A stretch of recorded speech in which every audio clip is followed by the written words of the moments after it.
Well, speaking of some interesting chatter, check out what Mavs center Dereck Lively II had to say about Rudy Gobert.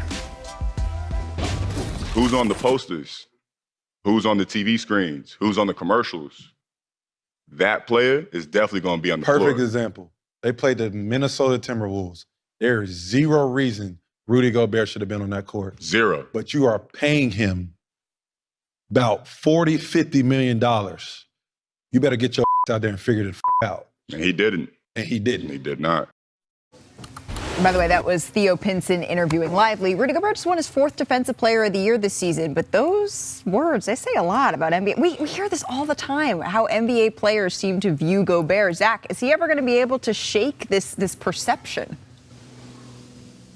At this point, I think it's going to take winning a championship, because it seems to be the favorite pastime of NBA players is just making fun of Rudy Gobert constantly. He's a very good player. He's got some flaws. His lowlights tend to be of the extreme variety, like Luka making a crazy 3 in his eye and then talking a whole bunch of trash that was not very nice at all. But he's a very good player. The hate is sort of strange to me. Rudy must be used to it by now, because it seems to be pretty universal around the NBA. Yeah, to me, that was kind of out of pocket, because he was extremely valuable, especially when Cat wasn't out during the regular season. I know a lot of people judge him on what he does and maybe his liabilities in the postseason, but still he's an integral part of that squad that made it to the Western Conference Finals. To me, when I heard that exchange, I just saw it. Actually, I know in a twisted, weird way, got me excited, because we saw Dereck Lively go up against Rudy Gobert. Mm-hmm. I mean, these things, like, it matters to them. Like, it's not just a rivalry because we're playing. These guys are trying to emerge as the next dominant forces out the West. And so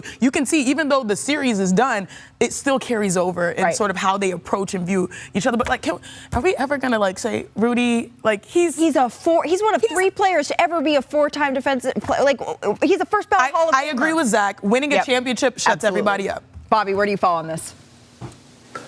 I've never seen a player so disrespected than Rudy Gobert. I feel like he has a kick me sign on his back here. Here's a player, as you just said, who's been a defensive player of the year. He's going to be in the Hall of Fame.